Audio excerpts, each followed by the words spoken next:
Sveiki bičiuliai, šiandieną sveikinuosi su jumis ir šalia savęs turiu gerai pažįstamą, iš seniai labai pažįstamą sportininką Mantą Rimdeiką. Tai kovotojas, profesionalus kovotojas, nežinau kiek iš mano žiūrovų pažįstate kovotojus, bet yra, kaip pavadinti, kickbokso atstovas. Kickbokso, taip, kickbokso, kartais muay-thai, kartais bokso, paįvairinu sporto Šiaip tavo kelionė į kovų menų sportą buvo labai įdomi, prasidėjo nuo dziudo. Taip, prasidėjo dziudo, paskui karate Shidokan. Pas Jordaną. Jo, pas Jordaną Paškaitį, o paskui jau perėjau į sporto klubą legendinį Titaną, ten prasidėjo jau ta rimčiausia kelionė, turbūt sportinė. Kiek tu metų buvo, kai Titaną pradėjai? 14. Paauglys buvo. Jo, paauglys. Atėjau visiškai toksai, kaip sakant, rankytės, kojytės, kūdos, visas ilgas, aukštas. Jo, tai su Mantu esam pažįstami iš labai seniai, kadangi Mantas yra pusbrolis mano klasioko, linkėjimai Matsui, Pauliui, tai tikriausiai žiūrinti tavo linkėjimai. Tai būdavo vis atvažiuodavo vasarą pas pusbrolį Mantas į kaimą, ežerėlį. Yeah. Čia ne kaimas, miestelis. Atvažiuodavo ir būdavo vis karts nuo karto kažką veikdavom, iškrėsdavom kokias nesąmonės. Darydavom tvarką miestelėje. Atvažiuodavo miestietis iš miesto Bahūras. Jo, atsimenu, paskui paauglys jau pradėjo sportuoti. Tai jau visi šnekėdavo, jau šitas sportuojantis, jau čia kovų menai. Tau yra šitas sportas kovų menai ar kovų sportas? Kaip tu į tai žiūri? Galbūt labiau kovų menai, nes tai yra visa, kaip sakant, susideda šitas visas kovų menas iš labai plačios tokios filosofijos, netgi rytų galbūt daugiau filosofija, kad viskas pagrindas yra pagarba, pirmas dalykas savo, pagarba savo tėvams, savo oponentams ir galų gale Dievui. Tai visas tas kovų menas ir yra paremtas būtent va šią filosofiją. Ir tai man galbūt labiausiai ir sužavėjo nuo paauglystės visas šitas reikalas. Ir tai, aš taip manau, yra du skirtingai dalykai. Tai yra kovų menas, kaip Muay Thai, kickboksas. Boksas, aš manau, yra sporto šaka. Čia jau yra olimpinė sporto šaka. Čia yra sportas. Čia yra, galbūt, aš manau, netgi kažkiek kitokia filosofija. Bet va, Muay Thai, kickboksas turi tokias gilias šaknis rytų filosofijoje pačioje. Tai galbūt ir yra labiau netgi galbūt įdomu man asmeniškai negu sporto šakos kitos kovinės. Tai va. Manau, dažnai pridėti gali būti kokia nors kudo irgi. Ja, taip pat. Tai yra tokie, žinai, Ja, taipogi irgi turi savo filosofiją irgi. Ir daugiau rytų tokia. Viskas irgi labai tokia panašu familija. Tai tau iš principo pagal mąstymą visą, pagal filosofiją Muay Thajus labai užkabino, ne? Ja, man ta pati pradžia ir buvo, kad visas ta sporto šaka man kaip pačiam labai aš ją suvokiau. Labai man priimtina buvo visa ta pagarbos prizmė, kad ypač tais laikais, kai dar buvau paauglys, kai mokyklose tos pagarbos praktiškai nebūdavo, ten visi viens ant kito eidavo, spjaudydavosi. Dar buvo, taip. Jo, o labiausiai to reikėdavo iš tikrųjų, labiausiai to ir tikėdavosi iš kitų, iš aplinkinių, to pripažinimo kažkokio, tos pagarbos, to tokio, kad supratingumo viens iš kito, ypač iš paauglių, o to būdavo turbūt mažiausia, to prasme, ten praktiškai tos pagarbos nebūdavo. Tas ir galbūt man ir atvedė į tą visą sporto šaką, kad man galbūt to reikėjo, tą aš labiausiai propagavau. Ir tiesiog tokie veiksniai mane tiesiog atvedė būtent prie šio ieškojimo ir atradimo. Kuriam Kauno rajone užaugai? Šiaip tai visada pagrinde augau Dainavoje. Paskui savanorių, čia savanorių, tai yra Žaliakalnis, paskui Žaliakalnyje, O didžiausią turbūt dalį paskui praleidau jau likusią dalį Aleksotę. Aleksotė. Bet sunkiausia tai turbūt būdavo Žaliakalnį. Žaliakalnį tai jau toks, atsimenu, ta mano paauglystė gan sunki buvo. Gan, nu kaip, ta prasme, sunki. Už tai reikėdavo pastovėti? Reikėdavo stovėti, muštynės pastoviai, ten kažkokie atiminėjimai daiktų, ten pastoviai apsidaužęs grįždavau. Nu, toks, nu, buvo gan įdomus metas. Bet, nu, kaip sakant, kaip kariuomenė praėjau, nebuvau kažkoks ten lepunėlis ten. Ja, aš įsivaizduoju, kad dabartinis jaunimas, va tie augantys, žinai, 15-mečiai, 16-mečiai šito nebeturės jau. Ja, kur kas pasaulis yra draugiškesnis, atviresnis. Šokio tik tokius draugiškai visi ir viskas, kaip ir viskas normaliai dabar. Viską galima žodžiais įspręsti. Taip. Pagaliau kovų menai tampa menais, o nebe sportu. Panašiai, ja. Nes, nu, iš tikrųjų daug kas dabar ateinagi dėl sportinio intereso. Nebeteina, kad man reikia apsiginti gatvėje, žinai. Nes, nu, tikrai tais laikais būdavo daug kas eina į kažkokį kovų sportą, tam, kad sutvirtėtų, kad galėtų apsiginti, kažkam atkeršyti, kažkam į galvą duoti, žinai. Toks buvo. Seniau jo būdavo tas, kaip sakant, Wild Westas, nebūdavo, praktiškai ne vieno kampo nebūdavo kamerų kaip dabar. Ja. Tai už tai visi ir eidavo ten laisvai ir duodavo į liulį kažkam arba gaudavo. Nu, tiesiog įsiaiškindavo vyriškai. Taip, vyriškai įsiaiškindavo ir viskas. O dabar tiesiog, nu, nieks jau nesimojoja, taip jau viskas paprasčiau, nu, viskas paprasčiau, viskas, kaip sakant, easy going, nieko nėra to tokio, kad tiesiog problematiško, kad išeisi į gatvę ir tau čia, nu aišku, va dabar, kai po paskutinių čia dabar va, tų įvykių, tai biški manau, nu, sukluso, vėl sukrūto žmonės. Visuomenė, jo. Nes nu, tikrai toks gan keistas atrodo atvejis, vis tiek visą miestą atrodo pilna kamerų, bet kad tai vat, nesugaudyt tą mergaitės pagrobimą, tai vat, irgi buvo toks iš tikrųjų keistas atvejis. Tai tokio biški davė šalto dušo šis įvykis, bet šiaip aplamai viską paėmus, tai toks atrodo, visi jaučiasi saugus dabar. Tai kaip ir...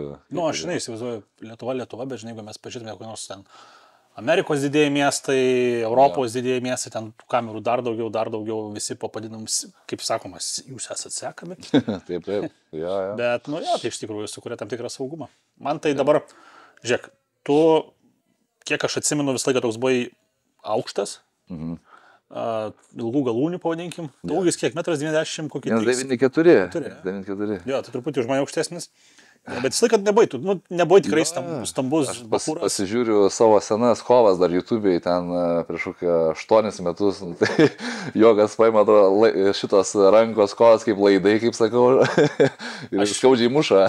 Prieš 10 metų turėjai vieną tokį įdomią kovą. Tau turėjo būti tokia tikriausiai, dabar prisiminus, tai tokia, žinai, jinai, kaip čia pasakyti, įsimintina ir svarbi, nes tu kovojai prieš 10 metų ir 3 dienas. Jeigu taip tiksliai. Dabar bandau atsiminti prieš ką čia. Įdomu, ar atsiminsi? Neatsimenu. Prieš ką tokį? Prieš Sergejų Maslobojevą. Ai, jo, čia prieš 10 metų, jo, ne? Jau 10 metų. Geras. 14 metų sausio 26. Kaip blemba, kaip bėga laikas, atrodo, čia ką tik, nu, kokį, 5 gal metai, gal kažkas tokio, nu, bet... Tada svėrė tikriausiai kokį 100 gal, netraukė gal. Apie 100 kažkas tokio, jo. Bet atsimenu, tada ten ta tokia forma ir buvo tokia raumeninės masės, nebuvo daug, bet tokia daugiau riebalinė, toks biški užmetęs, o tokio lašinuko buvo toksai pucius. 10 metų gal ir Sergejus dar nebuvo tas toks topinis kovotojas, buvo tik prasidėjęs jo. Jo, jis tada jau Lietuvoje jau ganėtinai tokia stipri žvaigždė buvo, Lietuvoje toks pirmas numeris, nu ir tarptautinėse turnyruose, aišku, ten rodė tikrai labai perspektyvius tokius rezultatus, tai jau tada buvo ta kova, atsimenu, tikrai ten ganėtinai jaudinausi. Aš įsivaizduoju. Jo, bet, patiko ta kova, tikrai ten visus tos raundus atsiplakėm. Ten teisėjų sprendimų, principą. Jo, tai tikrai. Kaip sakant. Jo, tai tikrai neblogai. Žiūrėk, o kada vis tiek didžioji dalis žiūrovų yra sporto entuziastai pas mane, ne? daug kas mėgsta geležies sportą, jėgos sportą. Jau. Dabar pradedu kiek įmanoma daugiau filmuoti ir su kovotojais, susipažindinti, nusives pasportuoti kartu. Ir norisi, žinai, parodyti, kad kovotojai ne tik tai kovotojai, bet jie ir yra kaip sportininkai stiprus. Aišku, mes šiandien irgi keliausim su Mantu pasportuoti ir pamatysite Mantas kokio... Geležies sporte. Jo, kokio pajėgumo. Taip. Tai kiek tuo metu maždaug buvo, kada jau pradėjai tas toks transformuotis į didesnį vyruką, priauginti to raumens, kas tokio įvyko gyvenime, kaip tas visas pasikeitė? Šiaip iš tikrųjų tas svoris man pradėjo augti galbūt natūraliai, netgi ta raumeninė masė iš tikrųjų net dabar bijau sumiluoti, bet nuo kokio 21 metų taip maždaug, plius minus, aš jau tai pradėjau didinti iš tikrųjų tas fizinio rengimo treniruotės. Tai pradžioje aš atsimenu, dar tėvas mane nusivedė į tą legendinį Olimpą čia Kaune. Nu, tai dar jaučiu ten tas Olimpas iki dabar, dar ten viskas taip pat, ten tie patys treniruokliai, ten viskas. Tai atsimenu, pradėjau nuo ten ir po biškį pradėjau statyti tą visą tą pamatą, tą raumeninę, tą visą pagrindą raumeninį ir kažkaip po biškį, po truputį, bet taip nuo kokių, ne iš karto, nuo kokių taip 21 metų jau pradėjo tą man masį po truputį taip jau didėt, augt ir tas sakau, tas pats pikas, tai nežinau, man galbūt netgi dabar tik tai toks atrodo. Pastarieji metai du, ne? Pastarieji keli metai, kokie 2-3 metai, tas toks jau atrodo pikas iš tikrųjų, ta tokio formos. Pradėjai laikytis. Svoris, kai tik dabar tavo jau nemažiau 110 laikosi. Nu jo, kažkur taip jau varžybinis, tai gal, kažkur 110 panašiai. Tai realiai toks jaučiuosi, kad dabar realiai toks kaip ir pikas prasidėjęs. Viso to tokio fizinės tokios būsenos formos. Tai, tu tave treniruoja, pavadinkim, treneris Deividas, ne? Jo, Deividas Jarašiūnas. Aha, jo. Kiek laiko su juo dirbėjau?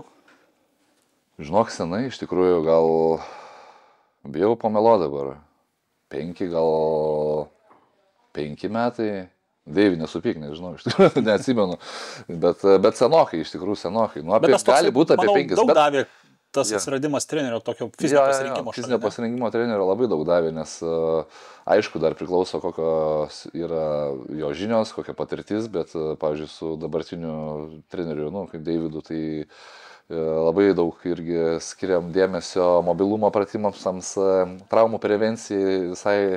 Tai prieš ir po treniruočių labai daug darome, ten visokie tie mobilumo pratimai, tempimai, visa kita iš karto atrodo atsiveria, net visai kitos amplitudės judesio, viso kito netgi pats pajaučiu, pavyzdžiui, ten spardydamas ten tą koją arba ten smūgus smūgiuodamas ten rankom, tas visas korpuso darbas visai pasikeičia, visai kita amplitudė gaunasi.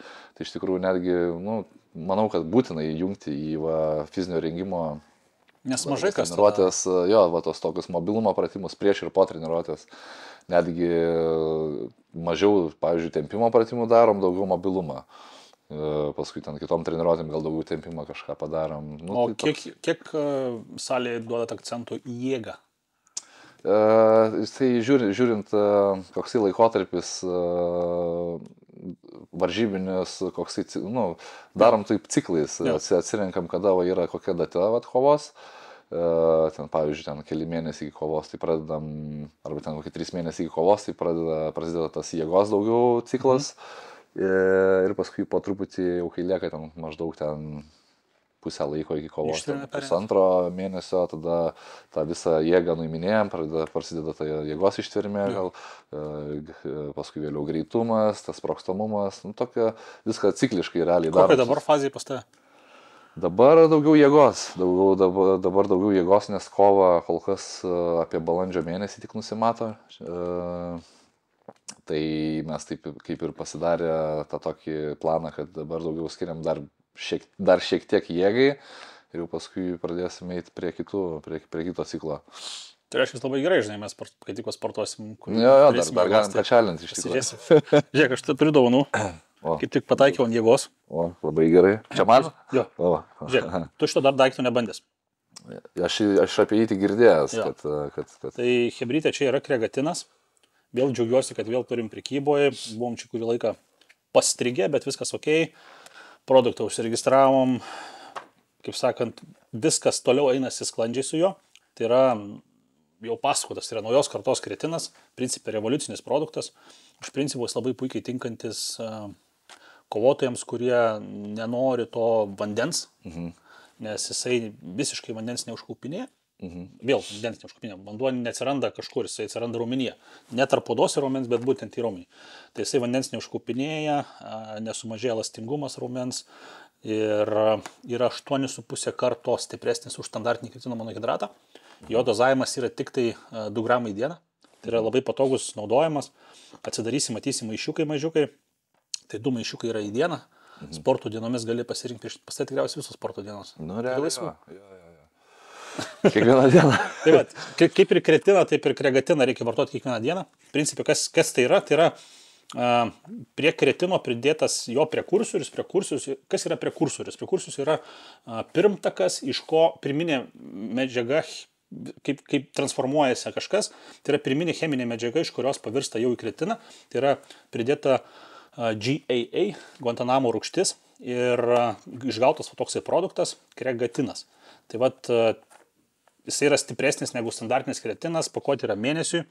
Tai va čia dovana tau, kadangi jėgos pas tave fazė prasidėjusi. Nu, tai dabar dar daugiau jėgos išauks. Jo, šiaip neslėpsim paslapties, tai Mantas jau kurį laiką papildus irgi dėliojamės, visą laiką pasižiūrim. Tai kregatino mes dar nebuvom pajungę jam. Ja. Tai aš daugiau mažiau žinau, ką Mantas vartoja. Tai šitoje vietoje kregatinas jam tiks ir porai mėnesių dabar, manau, tau reikės ant šito daikto pasėdėti. Tikrai puikiai veikia su kovotojais, aš su Mindė Narausku irgi šitą testuojamės, su Barisu, su Ernesta Kareckaitė. Tikrai nemažai kovotojų, beje, pats Sergejus šitą produktą man yra užrodęs prieš metus gerus, jisai pirmą kartą apie jį sužinojo, būdamas Serbijos stovykloje ir man paskui jisai papasakojo apie šitą produktą ir mes ilgai čia turėjom dėrybas, registracijas viską, tai tą produktą tikrai Sergejaus dėka pradėjom importuoti į Lietuvą ir esame vieninteliai distributoriai, vieninteliai atstovai. Liuks, labai gerai. O čia tau hitrefkės, tai yra aminkės su gliutaminu. Kovotojams labai su gliutaminu pradėjo patikti aminkės, nes labai gerai, dar geriau skrandyje, jau nesijaučia, taip sakykime.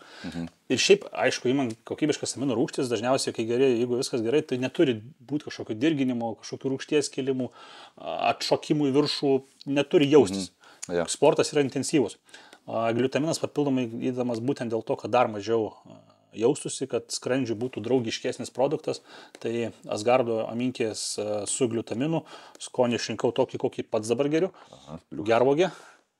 Labai gerai. Jo, ir šiandieną mes tam išbandysime, kadangi nusprendžiau, tu mačiau kavą geri, tai kad būtume be šitų kofeinų, be stimuliantų, įkalsim, aišku ne dabar, įkalsim važiuojant, nes mes važiuosim į VS sportuot, tai čia mums 15-20 minučių bus. Maksimum.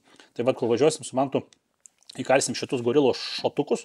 Čia pre-workoutas? Jo, čia yra pre-workoutas visiškai pampinės, jame nėra jokio kofeino. Jo. Tai šiaip turime ir pakuotėmis, ne tik tai buteliukais, tai pakuotėmis daug patogiau, bet tu pabandysi ir suprasi, kad žiauriai įdomus pre-workoutas.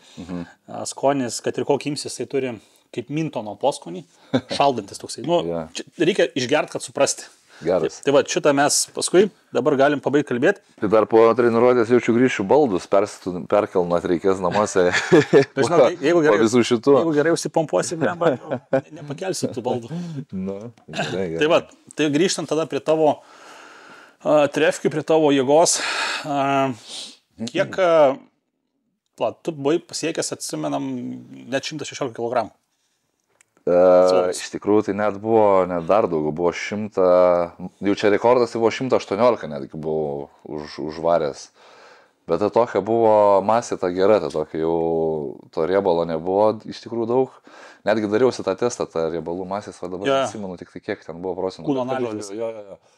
Tai ten iš tikrųjų gan mažai buvo, bet sakau, visą tokią grino raumens, tokią masę, daug iš tikrųjų dirbom su Deividu ypatingai. Realiai visą, kokias 4 mėnesius tokį darėm ciklą nuo gegužės turbūt iki rugpjūčio, nes vasarą kaip ir nebuvom suplanavę jokių varžybų.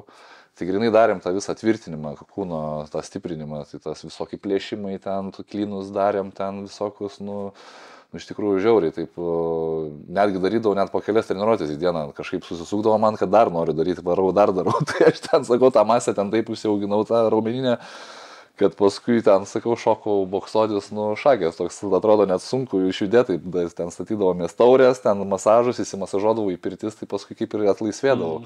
Bet tai buvo biškiai užsirovęs, galbūt per daug su tais geležim. Šitas variantas, žinau, pirmą kartą tikriausiai sėdžiu su kovotoju ir šalia jaučiuosi mažesnis.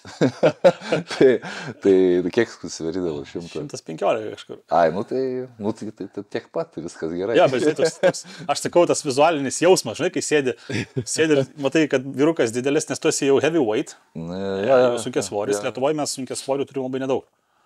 Sergejus perėjęs į heavyweightus, ar jisai dar... Man atrodo, perėjęs, jo, dabar kalis. Jis irgi ten 105 kokius sveria tikriausiai. Virš 100, man atrodo, čia dabar paskutinį kovą kažkas tokio buvo, jo. Tai Sergejus, o kas dar?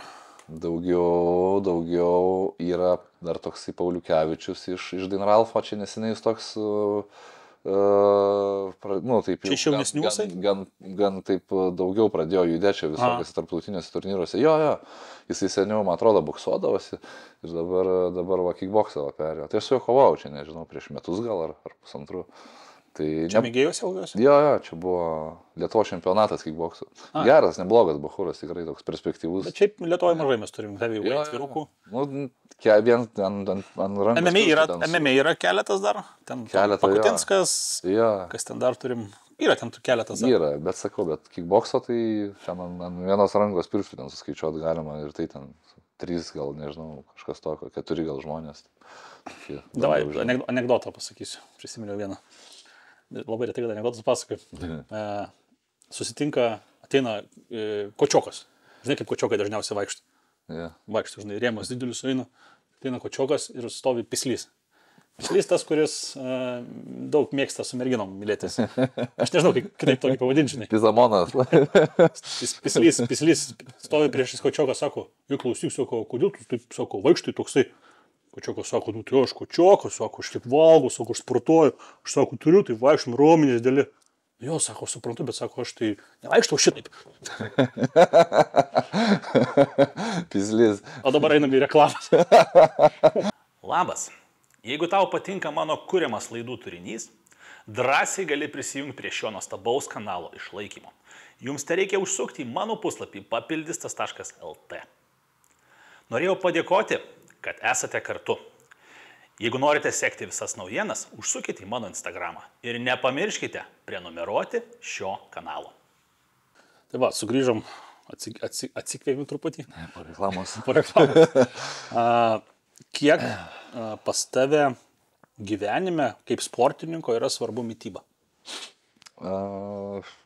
Iš tikrųjų, tai jeigu ta prasme pasiruošimas vien tik varžyboms, tai čia neatsiejamas dalykas, kad ta mityba turi būti sustatyta labai iš tikrųjų tiksliai pagal aplamai visus organizmo rodiklius. Aišku, čia neįsiplėsiu moksliškai, bet labai turi viskas būti konkrečiai sudėliota ir svarbiausia tai yra disciplinuotai ją laikytis, nes kas sunkiausia turbūt kiekvienam sportininkui, ypač dar, pavyzdžiui, kaip man, kur aš ir sportuoju ir dar to pačiu ten dirbu, kad kaip viską suvaldyti ir sureguliuoti, kad laikytis tos mitybos, to viso plano. Tai va čia sunkiausia yra ten laikas į laiką atidėlioti, kad tas visas porcijas ir tam tikrus produktus, tai čia yra iš tikrųjų gan sunku. O tu pats gaminės? Iš tikrųjų tai ne. Laiko savo gamintis tai nelabai turiu. Mano sužadėtinė, aišku, padeda to klausimu, bet aš kadangi daugiausia vis tiek būnu darbo dienom ofise, tai aš toks daugiau gal netgi užsisakinėju. Bet žinai, užsisakinėjant tau pavyksta susiderinti maždaug tai, ko tau reikia, kad pavalgyti? Iš tikrųjų, kartais pasinaudoju tam tikrom tom paslaugom, kur yra jau suderinti ten tie visi tos kalorijos, ten visą tą... Bet jie nedaro tokio kiekio maisto, kiek reikia. Tai taip, tas ir yra, kad tada reikia vis tiek dasipirkinėti arba proteinus, arba papildus, dasimušti reikia vis tiek. Aš tada bandžiau domėtis ten tom įmonėm, kur daro tos maistą pagal, ten dažniausiai su 3000 kokiais kalorijų užsibaigia. O jeigu nori, kad padarytų tau individualiai, tai ten kaina gaunasi kosmosiškai. Tiesiog neapsimoka paskui. Tai va tas ir yra galbūt sunkiausia su ta mityba, kad reikia labai tų sąlygų tam tikrų ir labai iš tikrųjų save vesti link tos disciplinos, laikytis to viso plano. Nes, žinai, aš žinau, kad vis tiek, tu nesi sportininkas gyvenantis iš sporto. Nes tikrai yra nemažai sportininkų, kurie ten paskui dirba treneriais, dar kažkokiam sportiniam veiklom užsiema ir jie gyvena tik iš to. Taip. Tu turi kitą veiklą su IT verslu. Jo, tai va tas ir yra, kad pas mane toks daugiau oficinis darbas, kartais pavažinėt, kartais ten. Ar komandiruotis, viskas. Jo, tai, būna, kad tiesiog namie arba ofise, nėra ten keptuvių, ten viryklių, kad ten čirškinčiau, ten. O jeigu pasidaryti namuose, atsinešti indeliais iš įmonės. Irgi variantas yra, aš taip kažkaip bandydavau. Bet namuose nelabai gaminat jaučiu. Bet namie grįžti į tos namus po visų darbų, po visko. Taip norisi, atrodo, jau kristi tą lovą, dar ten eit gamintis, ar ką, eini miegoti į lovą, įsimiegi, atsikeli iš karto viską į tašę ir vėl varai į darbus, į sportus, tai kažkaip net to laiko, atrodo, nėra.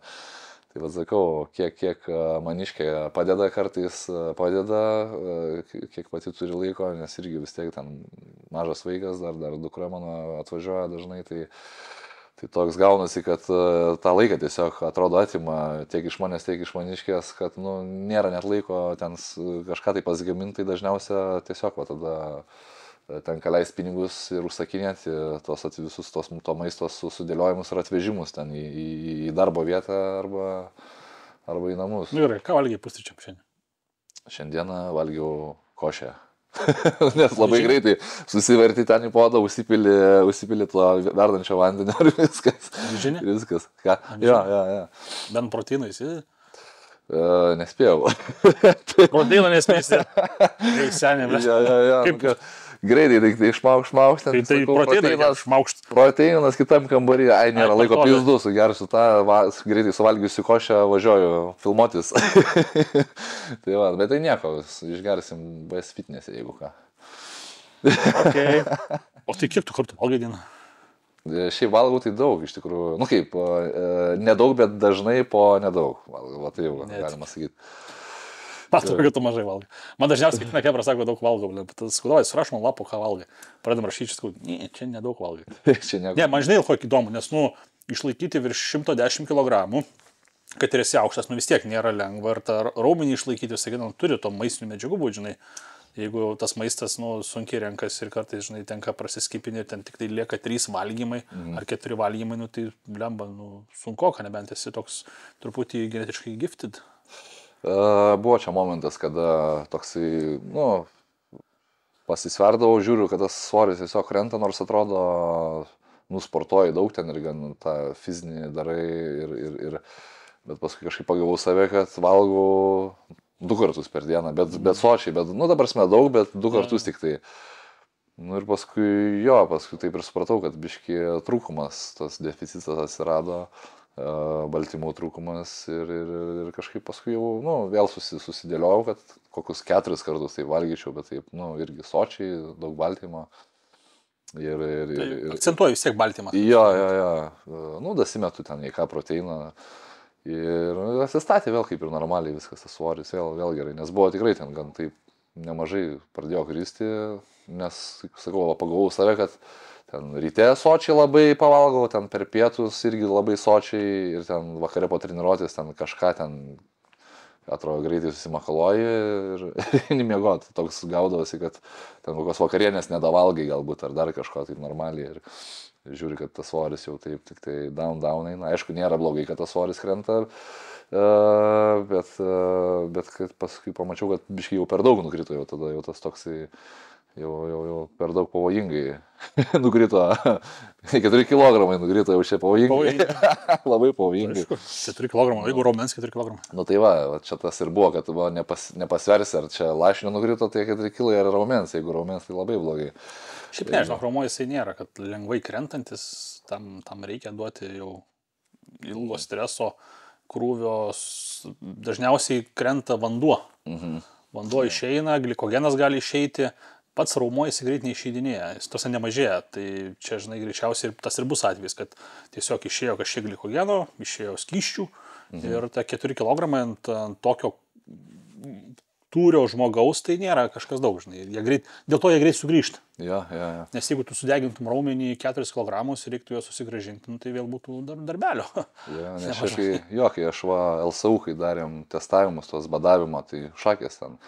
Man nukrito tada, nes ten reikia 2 paras, kem 8 valandas, ta prasme, nieko nevalgai, tik tai vandenį geri. Parą bandžiau, negalėčiau 2. Jo, tai prieš testą darai mini ten dviratį, tavo O2 max visą tikrina.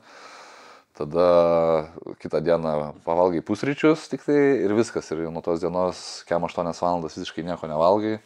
Tai ką rezumė parodė? Matuojasi ten laktatą, gliukozę, ketonus, visą ten veda, ten tą tyrimą daro LSU ir paskui po tų 2 parų vėl šokiant dviračio su tuščiu skrandžiu ir vėl mini ten max, kiek gali ten savo, nu jau ten vos ne ten, nežinau, iki apsivėmimo, bet nėra ką vemti, nes nevalgęs būni. Tai dar tą krūvį padarai ir viskas, jau tada paskui jau gali kažką ten po truputį valgyti pradėti. Tai atsimenu, per tą badavimą, per tą visą tyrimą nukrito 6 kg. Tai per tas 2 paras 6 ar 7, gal net 7, man atrodo. Negaila buvo. Nu tai vas, aš tiek dirbi, stengiasi. Atsistoju valgai, ant tų svarstyklių, atsistoju, tai nu ką, tai kaip dabar tas svoris tas sugrįž dabar, kaip čia, ką čia tas raumošės sunyko, ar kas čia galvoju. Tai... Kaip greit sugrįžo? O paskui sugrįžo per, šiaip vis tiek ta medžiagų apytaka labai suaktyvėjo po viso šito, ten iškart ten šoko, ten labai ten daug pagal rodiklius. Tai aš ten kokias 2 savaitės, taip atrodo, taip yra ir ganėtinai, nu, normaliai ir valgiau. Tas skrandis, aišku, pasitraukęs buvo po badavimo. Tikrai Italija pasiaurėjo. Nu, jo, ir toks, nu, jautėsi, kad iš tikrųjų toks apkrytęs, kaip ir, nu, apdžiūvęs. Ir taip per kokias kelias savaitės, taip atsistatė tas svoris. Nu, gal kokie 2 kilai, gal biškai žemiau buvo negu standartas. O paskui po kokio mėnesio jau kaip ir svoris jau visiškai vienodas ten buvo, kaip buvo. Bet aišku, jaučiausi tai gerai, toks lengvas, visą kitą. Jėga gal biškai tokia pakritus buvo, bet gerai. Kaip tu manai, man tai, kokia yra tavo didžiausia gyvenimo pergalė? Sporte ar... Tu jų gyvenimo pergalė, kaip pasirinksi? Gyvenimo pergalė, tai turbūt didžiausia gyvenimo pergalė, aišku, yra mano 2 vaikai, tai čia va gyvenimo pergalė. Didžiausia, bet jeigu sportiniu atžvilgiu, tai... Jo, galės skaitis, nereikės klausti antrą kartą.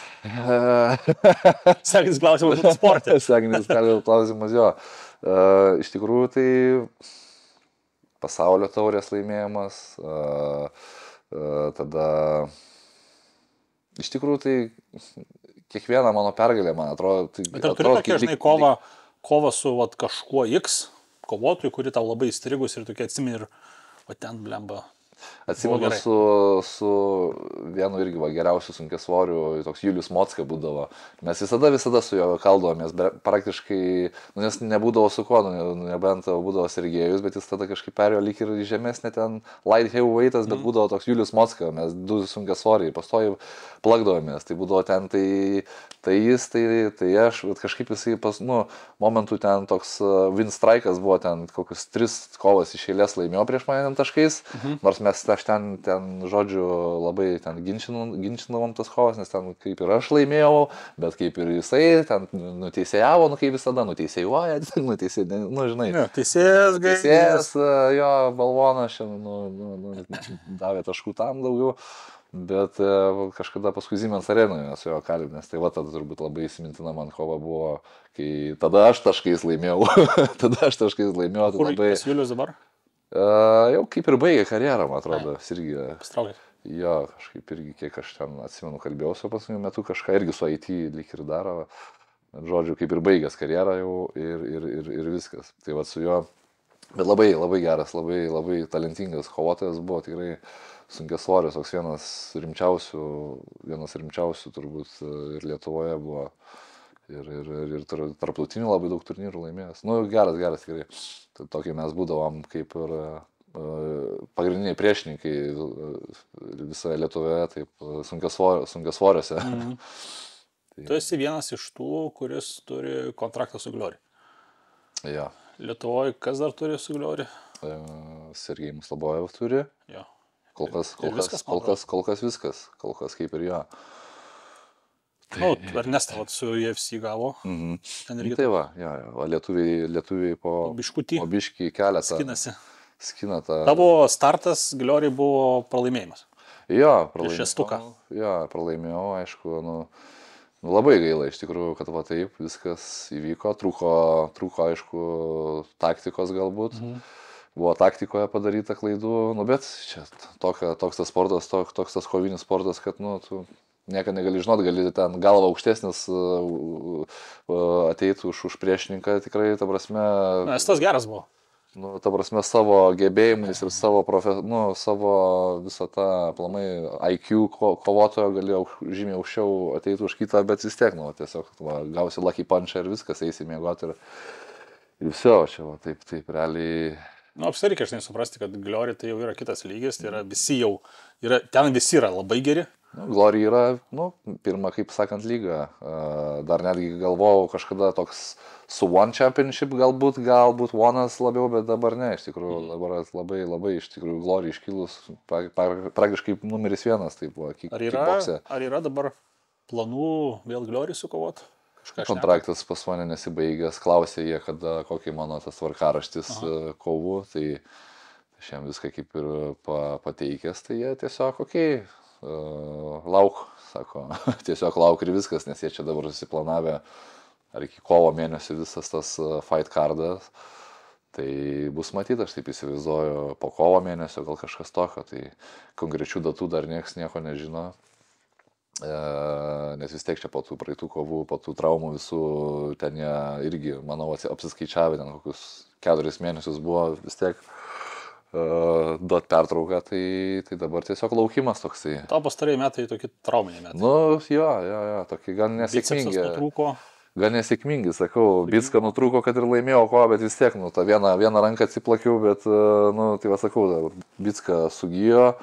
Tada, prasileidau į tą pakaušį, tada tas anas, sakau, tokia ganėtinai sezonas, tai gan sunkus, bet tai, čia toks gyvenimas, toks sportas. Žinai, čia yra jau... Kaip sakant, ups and downs, yra ta skalė visą. Sunkiasvorių, manau, tenais jau yra visai kiti smūgiai, ten vienas smūgis gali labai daug reikšti. Jo, čia... Ar planuoji revanšą su Lenku?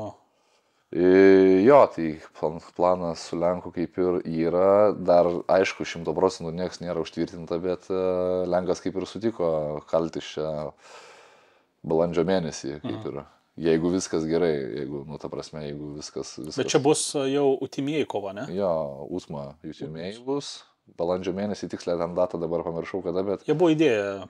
Balandžio mėnesį, jo, tai kaip ir sakė Lenkas, kaip ir sutinka, bet vėlgi dar nėra 100% nieko. Tikriausiai čia tu labiau nori tos kovos negu jisai. Aš tai noriu labai jo, nes, ta prasme, reikia, vis tiek reikia ištaisyti viską. Čia negalima tai palikti tokio dalyko, čia, reikia, kad atvežtų namus pas mane į rajoną, reikia... Į Žaliakalnį parvažiuoti. Žaliakalnį, lai atveža. Biškį, kitą kalbą pakalbėsim. Tai va. O kaip pas jų santykiai? Tu esi kiek kovojęs? Jo, kovojęs ne vieną kartą. Bet dabar jūs... Kažkaip, kad ir nežinau, aš iš tikrųjų ir nelabai ir ten peršuosi kažką save, nelabai ir gaunu pasiūlymų. Nieko nesiūlau tiesiog. Nieko aš ir nieks ir nejudinama ten tuo klausimu iš tikrųjų. Tai iš ko gaunu pasiūlymus kovoti, ten realiai priemu, aišku, jeigu galiu. Jeigu nesusitraumavęs ar dar kažkokių kitų planų nėra, tai ir ten ir varau, nes vis tiek patirtis yra, svarbus dalykas, reikia kuo... Kol amžius neleidžia, kol forma leidžia. Dar iki 50 metų dar galima čia. Man iki 50 metų? Ne, iki 50 gal ne, bet, aš taip galvoju sunkiasvoriams ypač, tai... Max yra kem 5 metai, aš galvoju, maksimumas jau čia sunkiasvoriams, nes, pažiūrėk, Glover Teixeira, žiūrėk, UFC irgi sunkiasvorių, kiek kem 5, man atrodo, ar kiek metų, žiūrėk, paėmė diržą pasaulio čempo, iš tikrųjų, ne senelis, o, vis tiek metuose, bet, blemba, jau... Kiek dabar metų? Atrodo, nėra rodiklio, iš tikrųjų, man 32. Tai jis, kai išneka apie 45, sako, jau metuose. Aš tai žinau, tai dabar jau, kai klausau, kadangi artėjau link 40, klausau, tai dar čia gana normaliai, čia dar pačiam žydėjime. Pats pikas, realiai. Pats pikas, jo, čia dar. Sunkiai svoris tai ir yra, sako, pats pikas, sako, 3-5, kažkas tokio. Jo, aš tai girdėjęs, kad. 3-5, pats pikas toks, kaip kam prasideda, kai kam galbūt pikas baigėsi, čia vėlgi priklauso. Krepšinį baigėsi. Nu, krepšinio. Arba Muay Thai kovotojams irgi. Muay Thai kovotojams, tailandiečiams, tai baigėsi karjerą maždaug 25 metų, jau vidutiniškai, jau link pabaigos karjeros. Tikriausiai reikia šeimą išlaikyti. Nu jo. Ryžius augina. Ryžius arba leidybojų tapti. Kovotojas. Arba leidybojus, jo, nes Tailandė, pagrindiniai ką vyrams daryti, arba turtinga šeima, kurie, išleidžia mokslus rimtus, arba leidybojų būti, arba Sargi Hebra, keliaukit po Tailandą, nes jeigu įsirausit ant Muay Thai kovotojo leidybojų, tai tarp kitko yra. Gausit kiaušinius iš tiesioginio žodžio prasme. Tarp kitko yra, keli netgi mačiau leidybojai, bet kovotojai. Eina šikt. Blemba. Sveikas. Įsivaizduok, prasileidai nuo leidybojus, kovoja. Kaip nors atstumiai, žinai, kaip nors nemandagiai ir pareina to. Žinai, pakeli sijoną, žiūri, kas ten. Kas ten tabaluoja. Gerai. Tvarkoj. Žiūrėk, aš galvoju, viso, gana bazarint.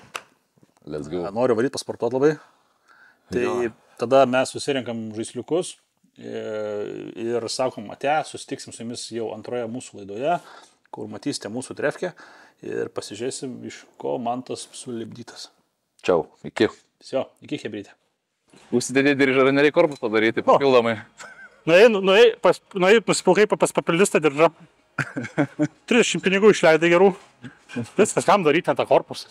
Fuck you, you're lost. We all know that we never really want a boss. So I'ma do what I want to.